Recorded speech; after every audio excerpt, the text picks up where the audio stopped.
নৈহাটিতে online প্রতারণা সহ চাকরির টোপ দিয়ে টাকা হাতিয়ে নেওয়ার অভিযোগে ধৃত 4 মহিলা সহ 2 পুরুষ, পলাতক 1। নৈহাটিতে অনলাইন প্রতারণা সহ চাকরি দেওয়ার প্রতিশ্রুতিতে টাকা হাতিয়ে নেওয়ার অভিযোগে 4 মহিলা সহ 2 পুরুষ ব্যক্তিকে আটক করল পুলিশ। যদিও পুলিশ আসার আগেই একজন পালিয়ে গিয়েছে বলে সূত্র মারফত জানা যাচ্ছে।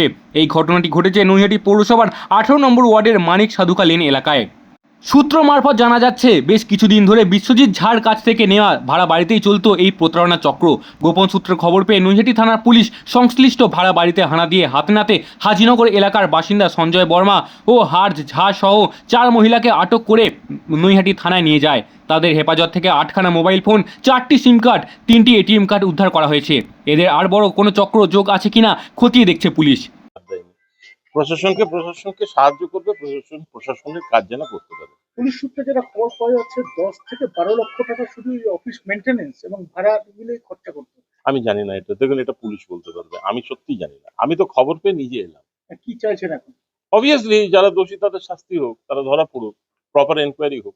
কিছু মেয়েও এখানে চাকরি করছে, তারাও এই সবাই দেখুন, মেয়ে ছেলে যাই হোক, কিন্তু আমার বক্তব্য হচ্ছে অন্যায় যদি করে সেখানে মেয়ে ছেলে তো আলাদা না, আইনটা সবার জন্য এক।